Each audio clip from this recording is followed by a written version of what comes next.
Dude, Shane, thank you so much for making the time, man.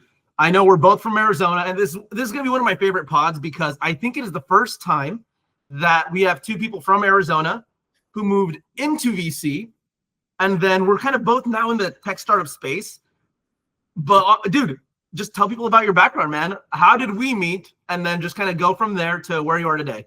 Sure. I never thought I would be in venture capital. I didn't even actually know what venture capital was until, 5 or 6 years ago. So it's been an incredible series of ups and downs, miracles left and right that have got me to this point. But you're right. We met in Arizona. We both lived in Mesa, Arizona. So I went to Arizona State, go Devils.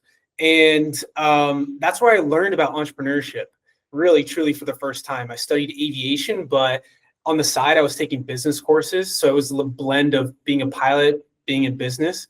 And that ultimately led me to San Francisco, where I got into tech startups. I was so fortunate to work with amazing teams, amazing people, learned all about Y Combinator, investing, life-changing. And so many great people poured into me. Started Bible studies, found a great church, met my now wife. And then San Francisco led me to DC, where I got my MBA. And now I work at a fund called B Ventures, where we're trying to make peace profitable. So we're trying to prove that you can invest in peace and also get great returns. And so all of our fund is focused on dual use, early stage tech, pre-seed through Series A. And it was founded by Brian Abrams, who has an amazing track record and is super humble, great leader, great investor. And we're off to the races. Dude, thank you so much for sharing it, because I cannot tell you how many times I've also said the words, I had no idea what tech and venture was 4 years ago. It's a little more than 4 years ago now. Totally fell into it by accident. But this is something, at least I feel, having gotten into the world of venture, mid-20s. It wasn't even early. I wasn't 14, hacking things away in middle school, which, sound fun, and I would have loved to have done if I knew about it then. But the feeling for me now is, okay, cool. I've gotten to work as a VC. I work at an awesome startup now. Yes, we run this tech media and events nonprofit. I will do my very best to not get ripped out of this world. It's like, once you're in it, to me, it's addicting. And I'm doing everything possible to make sure this kid from nowhere, Arizona, is making a very lasting impact on tech generally. But you tell me your sentiments. Having also learned about it early, mid-20s to now. You have an awesome story too.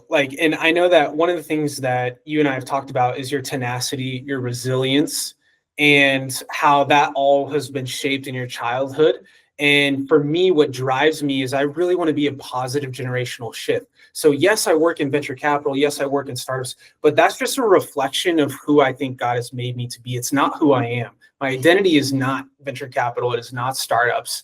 It is not, how much revenue or how well the fund does. I think that's a big mistake. And I learned that really, really early on. And I fell into this not searching for a career. I was chasing my calling. So a lot of people are out applying for jobs and doing different things, and I think you should do that. But how I've stumbled into this, the best job, I've been so fortunate to have, I think, in my entire life, has been working at B Ventures, is I just pursued what I cared about. And I think you got to do things that make you happy, because if they make you happy, then you're likely to be good at it. So you're a nonprofit, you love people, and so you love bringing people together, so you're good at it. And I think that's what that is the key. I wouldn't say secret. That is the key. I agree with that. And not just for parroting the word I agree over and over, as most podcasts do. The reason I say that is it's refreshing to hear. Look, it should be enjoyable. It should be what you feel you need to do. And it should feel natural to a degree. I don't know how many times people have, again, just kind of in the world of tech in general, and I'm going to throw a couple of arrows, shoot some arrows here in popular tech's direction, but it's just kind of like this growth at all costs, cut anyone's head you need to, stab anyone in the back, just climb. And I hate that personally. And whatever, if that gets me some criticisms, sure, I'm okay with that. And honestly, keep them coming, because I've called myself it's quote unquote, something I like to say, one of the worst businessmen you'll ever meet, because the way I like to meet people out in Arizona and anywhere in general, honestly, is in tech, at least. It was so hard getting into tech, just getting into it seems to be really tough, at least on the VC side of things. And a lot of people in venture capital like to keep it this sort of nebulous secret. It's like a super special thing that only us can access. And I think that's weird, because the way I like to meet people, right, is whether it's in New York, San Francisco, Arizona, is, hey, yes, come out.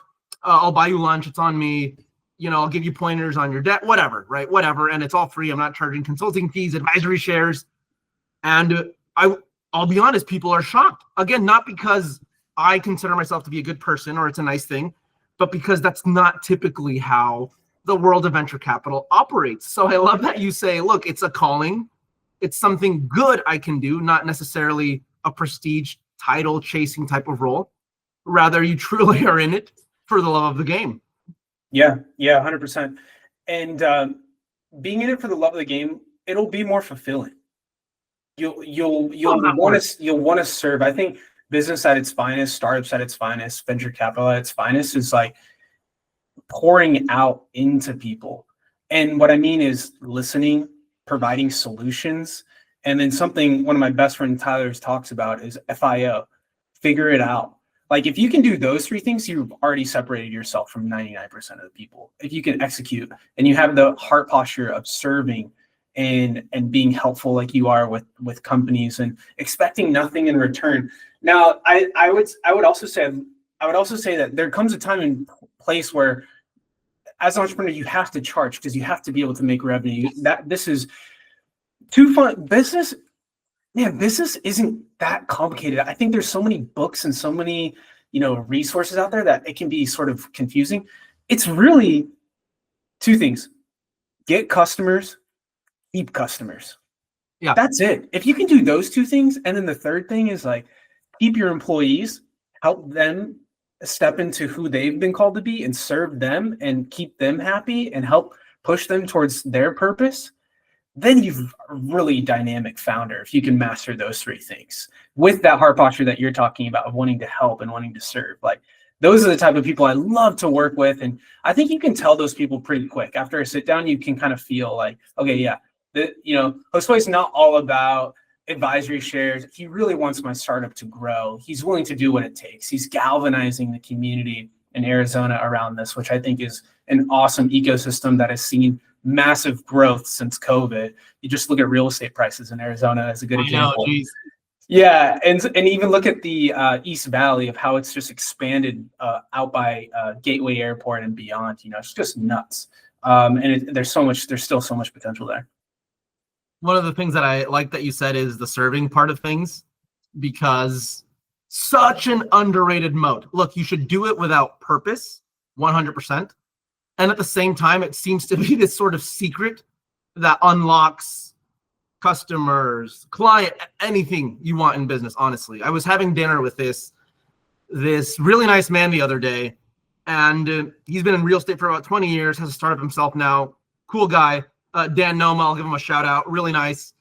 But it was interesting because he said at the very start, when he was launching his own kind of ventures in real estate 20 years ago, one of the things that kept coming up was he'd talk to people, just look them in the eye, be kind to them. And they would in return say, hey, I like you. You're kind. You're hardworking. Let's have business together. Let's do business together. And he said that like nothing, and he kept going on about his stories. And I was like, Dan, no, that's incredible. Like, that is such an underrated thing in business, just to look someone in the eye, be kind and genuine with them, and say, yes, I will, as a man or as a business person, right? If you're a woman, I will do my best to serve you to the best of my abilities, and I'd love to keep your business. Let's do it. Like, that's just underrated, just in my opinion. So overlooked in today's business economy, where you have the slop AI for attention and spending millions of dollars on domain. I don't know. But yeah, I just wanted to go back to that point of serving, because for any founder out there thinking, what's a good way just to gain business, win business? In my experience, right, even with the nonprofit and getting sponsors, make sure everyone else wins first. Like, everything goes around, comes around. And you shouldn't expect it to come around, but some people will honestly root for you a lot more than you thought they would. True. Yeah, and invite people in the journey. People want to be a part of things that are growing and doing well. Yeah, man. Dude, B Ventures, right? What are you most excited about investing in the immediate future? And what is something that you think you're spotting that no one else is seeing right now? The thing I'm most excited about is the potential of ending wars. If B Ventures is successful, we'll hopefully be a part of a small part or maybe a big part in ending a violent conflict. Right now, there's 55 active conflicts going on in the world. War is a $19 trillion problem, you could say, and we're trying to tap into that huge opportunity. So we see that as an opportunity to build technology that helps prevent or solve ongoing wars.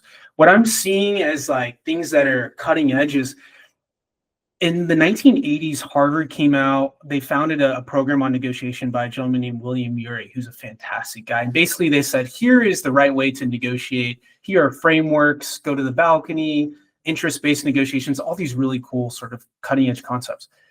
The thing is, these haven't really evolved the last 40 or 50 years. Now with technology, we're going to create new ways to communicate, new ways to have dialogue, new ways to reduce tension and polarization, which seems like it's at an all-time high in our local communities and at the macro level as well. So we're looking for companies, really mainly since we're early stage people, it's really all about people. Like we talk about investing in tech, but I think it's really investing in people, as you know. And we're looking for disruptors who have huge vision to bring peace in their communities, but also bring peace maybe between countries that have a commercial component and then a country component. So they can be B2B or B2G. And so this is the idea of B Ventures. And I think if we're successful, we'll show that peace can be worth billions. And there's really no limit, honestly, to what this could become. It's just a matter of doing like little things, making great investments, working with good people, and then doing what you're doing in Arizona. What we're doing is creating a community, sparking an ecosystem of technology for peace. So the dialogue, my answer to your question is like the opportunities to disrupt how negotiation is fundamentally done and then commercializing that. So that way there's sustainable cash flows. Sky is the limit, Josue. Sky is the limit. That's crazy that there's 55 active going conflicts. I mean, we only have a limited number of countries on this earth as it is. It sounds like 1/4 of those are involved. If you were to I'm sure there's multiple conflicts per, I could be wrong there, per country, but I mean, that means 1/4 of the world is involved in some sort of active, right? 1/5, give or take. Yeah, well, okay, so you're absolutely right. One of the reasons why is that a lot of the solutions when it comes to peace building between countries have been top down for generations. So these conflicts go on for hundreds of years, sometimes decades, sometimes a couple of years. So these top down solutions from presidents or heads of state, I guess sometimes work. But what we're proposing is entrepreneurs bottoms up, building things on the ground, people who are subject matter experts, like the best in the world at their specific problem set that they're trying to solve, and then deploying them to the marketplace and seeing what works, doing what works. This is why I love entrepreneurship, is because it's all really a big experiment. You ship something, you build something, ship it, it breaks, you do it again. That hasn't really been applied to peacemaking, which I sense is the opportunity for B Ventures and also just the world in general and all the other funds that are being sort of created right now around peace building. If a startup were to, or sorry, if a founder were to start a startup tomorrow where B Ventures would be interested, in what vertical or what industry should they focus on? Like what is massively underserved right now? Well, I would say start with the B2B. I think a big mistake right now is like startups are trying to create government solutions, but the government, it's really difficult to sell to the government right now. I think it's difficult in general always to sell to the government. Yeah. So like I would start with a B2B solution that could have a B2B sort of play later down the line or has it weaved in. There's so many opportunities. There's supply chain issues. There's dialogue issues. There's trust opportunities. I don't want to call them issues. I want to call them opportunities. It's TBD. This ecosystem has doubled in the last year. The company map we have has doubled just by sharing the message of what's possible. So a lot of people don't know what peace tech is until they hear it and they get curious. So the categories are going to be so different in a year from now, when we're talking to now. So I would say stay tuned or join us and create categories. This is what changes the world, right? Startups that create new categories. 100%, man. I love that you pinpointed supply chain because that makes sense that you would need that when resolving conflict. It's just bottleneck within a bottleneck, right? Bottleneck within a problem. what are some other similar ones? Because Arizona has a growing defense tech ecosystem. We have the Southwest Mission Accelerator Center, who just had a cohort launch about a month ago, and it was great. It was fun. But I think there's a lot of people who really don't, as you're saying, understand what peace tech can be. Could you give some examples so people maybe, are inspired by this? Because I'm inspired right now. I'm like, yeah, duh, of course, supply chain. Like, what else now is out there where founders could build that they don't realize they'd be helping bring peace to the world? Yeah, every time you mention Arizona, I get homesick. I want to go back. It's such a beautiful, beautiful place. Of course, because of the people, but also just it's home.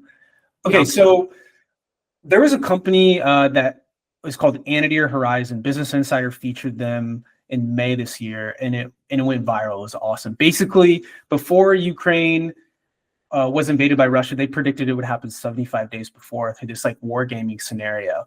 And this was at Harvard. So real life simulation, really expensive, takes a lot of time, but they predicted that like Ukraine would get invaded before it happened. Now they predicted the Russian Ukraine war 75 days. They're amazing team. Like one of the co-founders is like on the Nobel physics winning team previously. So just like a brilliant team, really difficult problem. And anyways, so Brian, the founder of B Ventures, happened to see Arvid is his name, sharing this at an event in DC with Eric Schmidt's group, former Google CEO. Long story short, Brian asked Arvid, could you do this with agents? Could you create duplicates of like humans and societies and maybe be able to predict the unpredictable in a sense? And now they're doing that with AI agents. So it's almost like Jensen, the CEO of NVIDIA, could have like a prediction machine for the unexpected events that could crush his market cap. It's a $5 trillion market cap at this point. Like, what if he had Pentagon quality decision-making intelligence to help predict where things could go wrong in his business? Like, wouldn't you pay a couple million for that? I mean, that's kind of like a no-brainer. So this is like one example of like a category that's like being created, like the decision intelligence. There are other examples like this out there, but it's being created, it's being catalyzed. But I would say, like, for the founder, like, focus on the problems that you see. Like, go in the trenches where people are like suffering and living, and go find problems that you're passionate about solving that people are willing to pay for. That's really where categories get birthed. But that's one example. Dude, that's, first of all, such a cool company, such a cool solution. Again, starting from simulation to what did you call it at the end there? Intelligence analyses or predictive intelligence analyses? Yeah, they have amazing terms for it. It's like decision intelligence. There's so many different there are different things that you can call it. Gotcha. Love the ending there as well. You saying go into the trenches. And I'll highlight that for Arizona specifically because I see a lot of university founders who reach out and they seem to be kind of regurgitating what they think people want, which is like a meme app or, things like this and that. And it's like, look, that's fun. That's great. Research deeper, dig deeper. Like, what are you actually suffering from? That's a need to have, not a nice to have, because there's a good chance that other people really need that solution as well. So I love the bit on just dig into the trenches if you're going to be a founder, because research is so invaluable and it's so cool, the insights you'll uncover just from taking some time and hours to dig into the space. Yeah, and the research is key, but like, don't stay there forever. Yeah. Like, research and then take action. Like, the future belongs to action takers, in my view. Something I've seen from the founders immediately around me as well is, and I've now seen it come up on X, is that, and I think I saw it because, and this could be totally off topic, but Jared Kushner, right? There was an article mocking him because he said he could assist with the Israel-Palestine conflict. And they were like, he only read $24. Like, what does he know? Like, what does he know compared to the diplomats of the US and Ukraine and all that? And it was interesting because now they're using that as an example of, and again, it could be wrong, whatever, have your take on it. But essentially, doers do, right? They take information, they synthesize it, they try to understand it as best they can, and then they just run with it. Like, the founder for Inked Greetings, the company I work for as well, he had a previous exit at the startup right before this one.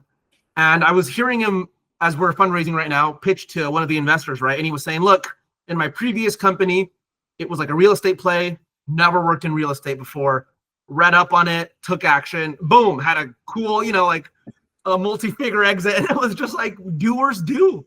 They research what they need to know and then they act, and they're not afraid to, go into the abyss with the limited knowledge that they've acquired. It's more so belief that they can do rather than domain expertise. Yeah, it's that like that beginner's mindset. You've got fresh eyes. And sometimes that can be really valuable. I think a little bit of a combo is really good. Like last night, Rachel and I were watching the United States men's national soccer team play against Australia. It was late Eastern time, but we stayed up and watched it, and it was so cool. These guys on this team have been playing together. They're 25, 30. They've been playing together since they were 10 years old, some of them. Mm-hmm. And so they have decades of experience playing together. But then there's also guys who have just joined within the last year who are playing with them. So it's like a combo of like beginning with like fresh eyes with like eyes that have sort of been there, done that. If you can do a little bit of both, or if you're trying to build out your cap table, maybe have an investor who is really good at B2B, have an investor who's maybe really deep and can make introductions and who's really deep on B2G. And then you have sort of a best of both worlds, depending on like what your company in Arizona you're trying to build or what you're trying to start. But like being strategic and thoughtful is really powerful if you can do a little bit of both. First of all, big fan of the U.S. men's soccer team as well. Me too, yeah. Hopefully they do better from how they've been doing. Did not catch the game yesterday, but I'll say this. So one of the things that I like that you pointed out is bringing fresh eyes into a team. And funnily enough, I'll compare that to sports, because I don't know if at least I played soccer growing up, right? In addition to other sports I did, but soccer in particular was interesting because when you play against someone else who knows the game, they have certain ways they defend, their positioning, like their hunched stance when they're defending on you, and you try to juke their socks off and then get past them. But when you go play rec league with people who have like never played before, those moves don't work sometimes. And that's like a common thing in like soccer, at least, where if you're going up against an experienced defender, you kind of know which way to feint. And these people who have never played the game, they just do not fall for the feints. They do not fall for like what they're supposed, like the positionings, and they'll take the ball from you. And you're just so puzzled because it's like with years of experience, someone with fresh eyes can come in, shake it up. Yeah. And even if it will last, right? Maybe 3 encounters, and then you learn how they play. But that's, if you can have that perspective as a builder, just enough to knock other people off their socks and keep them, off balance, that's when you can strike, build, believe, and then outperform. My opinion, right? Yeah, let's go. That's fantastic. Yeah, I love this. I love the soccer connection. And yeah, it's funny. You sort of have to analyze what situation are you in. Like, are you playing rec league, or are you playing against a club team that's, one of the best in the country? And your game adapts. It shouldn't, like, your pitch, for example, if you're pitching to a group of defense tech investors, is going to be different than your pitch to a bunch of climate tech investors. Like, you should adjust and iterate based on your audience. You should try to speak their language. You should stay the same, like stay who you are, but adjust what you're saying. That way the message resonates with the audience. And I think the same thing applies with soccer. And I'm gonna stamp it right here. We're going to the finals this year. In 2026. Let's go. Oh, okay. So finals for the US, like the World Cup? Like Pochettino, soccer is a game of timing, like baseball. Like, yes. You see these, like the Arizona Diamondbacks, for example, made it to the World Series. They were predicted, I think, to be last in the division. They made it to the World Series because they got hot at the right time. I think soccer is the same thing. Like, you want to peak at the right time in sport. And yeah, why not? I'm believing for them. I'm hopeful. I love seeing them win. It's very soul crushing when they lose. Agreed, dude. I would say this. The only thing I want to see from them is to not play scared. Whenever I have a team in sports, right? When you play scared, I don't care if you want to attack, go. Yes.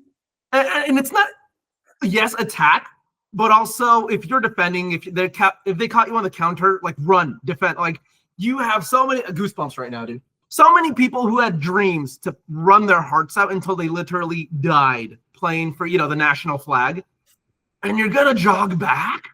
It's like, no, just if you don't play scared, you'll outdo most people, right? And we can get into a whole soccer conversation, which we don't need to because this is a VC startup conversation. But all I'll say is this, right? You'll have teams who play like the possession game. And when teams run at them, when they defend ferociously, all of these players who cost 100 million more per position all of a sudden look so lost. So if the US can just be aggressive, play with heart, they're on home turf, right? I think the last time this happened was 94. We got to the semifinals, which was unprecedented then. Then, we can have a shot this year with home advantage. Yeah, definitely. I think they're playing on the West Coast too, if I'm not mistaken, in the group stage. So not too far from Arizona. I think maybe LA. Yeah, I think LA. I think Rose Bowl was one of the locations. So we'll see. Oh my gosh, that venue! Have you seen the? I know we're talking about stars, but the venue at the Rose Bowl is just like it's a once in a lifetime experience at the Rose Bowl. I have. Real Madrid played there once, like 13 years ago, and I got to go see them like when I was a kid. So it was so much fun, dude. That's nuts. That's so incredible. You got that experience. I went with my dad and I saw Mexico and the U.S. team play in the Rose Bowl. It sounds wild, man. It was like there might have been like 10 U.S. fans. It was basically like all Mexico fans. It was the best, and we got yelled at, screamed at. Yeah. It was the best. It was fantastic. Bro, U.S. fans need to pull up to these games. But no, yeah, that's funny. I agree. They got to win. This going back to they had a good run against Mexico. I'll say that. Yeah, going back to when you're recruiting a team or building a team, which a lot of people listening probably are thinking about it, like there's something about winning that people want to be a part of. And the US team, the more that they win, I think the more that they'll sort of capture the nation, especially next summer. So if they can win, then I think you'll see like a huge wave sweep across, the men's national team. And my hope is like one day I want to be involved, like as an investor or something. I think there's so much opportunity that the team has. But yeah, winning often solves a lot of problems. That's just the truth. Dude, I've loved this back and forth in this conversation today. Honestly, I'm not just saying that to say it's been so good because I'll say something, you'll build off of it. I'll try to build off what you say. And I'll make one last soccer reference, but I will connect it to startups because it honestly does drive me. You need to win. It will attract winners. And you need to believe that you're winning and you can win by yourself to start, right? Because at the beginning, no one else is going to believe in your idea and your success more than yourself. And if you have a co-founder, that's great. I encourage co-founders, funnily enough, because just the way I've experienced life, having a wife, having a co-founder for the nonprofit, having like a team of 4 in office at Inc. Greetings, it would be so much harder. I could not do it myself. That's my opinion for me. If you're a solo founder, go ahead. Either way, you need to believe that you can win at all costs. And the reason it ties into soccer is because my club of preference is Real Madrid, right? If you haven't heard of them, they're like an 120-year-old club from like the 1800s, based in Spain. But they're like the top European winner out of all the countries in the world. Well, I mean, in Europe, which is considered the best league in the world. And they dwarf the next person by like 10 cups. And the reason that they do that, people will have their arguments on refs or whatever, but they fight until the literal last second of every game. Like when the odds are 99-1, which they have been in predictive markets, they will turn it, like they will literally fight, sweat, claw, and turn it around over and over and over. And it could be a league game, it could be a cup game, it could be a European game. They will just literally leave it all on the field. And to me, that is so inspiring over and over because the caliber of players that they end up attracting because of that believe in that over and over and over. So I honestly, and it sounds really corny, I take that belief into startups, into where it's just like, I will win. I will do it with honor, not by lying, not by cheating, but I will do it because I fought until the end. And so far, things seem to be working. And the people I work with, they have that similar mentality where they're going to be honest, they're going to be true. Funnily enough, I don't know if this is relatable or not, but they're all of a Christian background and things seem to be working out. So I want to tell people out there that if you can fight, claw, outwork anyone else, and then do it with honor, I think things will always work out for you. It's a great mindset. It's a mindset. And I'm not sure like a coach can coach that. It might be something that you're born with or that you develop. Yeah. Or that you sort of come into a community or a team or a company, and it's just you see how people operate. It's contagious in such a major way.